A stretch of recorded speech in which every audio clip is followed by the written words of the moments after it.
Pernah kepikiran gak sih kalau hidup yang penuh kasih itu sebetulnya adalah sebuah pilihan? Jadi bukan sekedar perasaan yang ya kadang datang, kadang pergi, tapi ini beneran sebuah keputusan sadar yang dimulai tepat saat kita buka mata di pagi hari. Oke, yuk kita selami ini lebih dalam. Coba deh renungin sebentar, apa sih hal pertama yang ada di pikiran atau langsung dipegang pas bangun?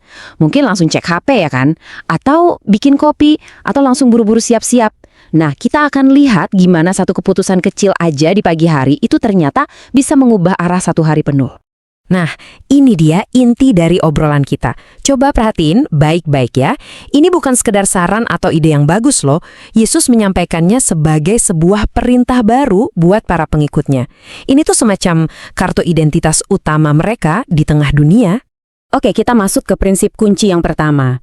Dan ini mungkin bakal sedikit mengubah cara pandang kita soal kasih. Karena dalam konteks ini, kasih itu pada dasarnya adalah soal ketaatan. Betul, ketaatan. Bukan cuma gejolak emosi yang kita rasakan. Di sini kita bisa lihat bedanya jauh banget. Di satu sisi, ada cara mikir yang umum banget. Kita bakal mengasihi kalau kondisinya pas, kalau lagi seneng, kalau orang lain baik sama kita. Tapi di sisi lain, ada perintah Yesus, mengasihi tanpa syarat. Bahkan pas kita capek, sibuk, atau bahkan saat orang lain rasanya nggak pantas dikasihi. Ini sebuah pergeseran yang fundamental banget. Jadi, poin krusialnya tuh di sini. Kalau kita nungguin perasaan yang pas buat mulai mengasihi, wah, bisa-bisa kita nggak akan pernah melakukannya. Tapi, kalau kita bikin keputusan di pagi hari, Tuhan, hari ini aku milih buat hidup dalam kasih, kita itu secara proaktif udah ngatur arah hari kita. Arahnya menuju kedamaian, bukan konflik.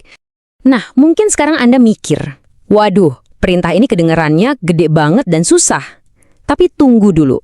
Yuk kita lihat gimana perintah agung ini sebetulnya diwujudkan dalam momen-momen kecil yang, ya ampun, praktis banget setiap harinya. Nah, ini nih yang membawa kita ke kenyataan. Kasih itu bukan melulu soal tindakan heroik yang besar. Kasih jadi nyata dalam nada suara kita ke anak-anak pas pagi lagi rusuh-rusuhnya.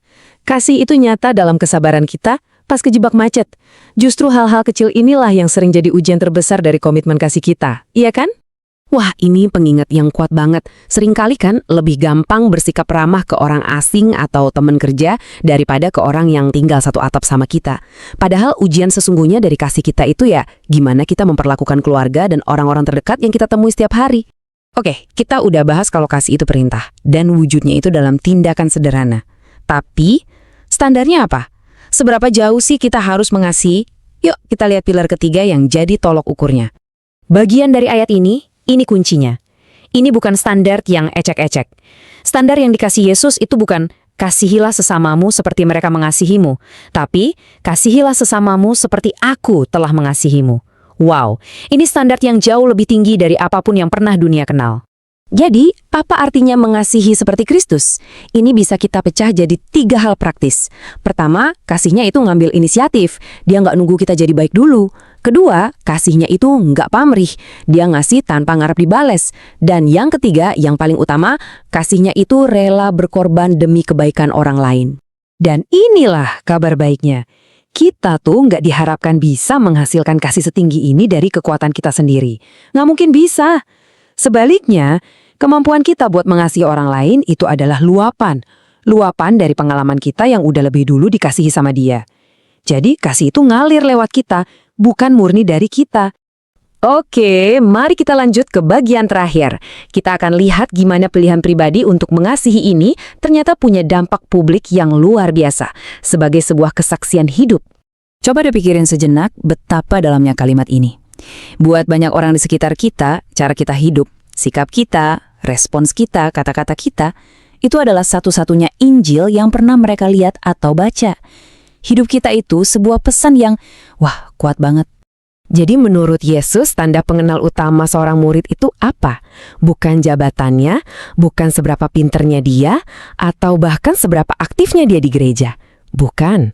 Tanda pengenal yang paling jelas dan paling otentik buat dunia luar adalah kasih kita satu sama lain. Inilah yang bikin dunia berhenti sejenak dan memperhatikan. Jadi, ini dia kesimpulannya. Pesannya sebetulnya sederhana banget tapi dalam. Tuhan gak minta kita melakukan sesuatu yang rumit dan mustahil. Dia cuma minta kita untuk hidup dalam kasih. Dan titik mulainya, ya pagi ini. Dimulai dengan orang-orang yang paling dekat dengan kita.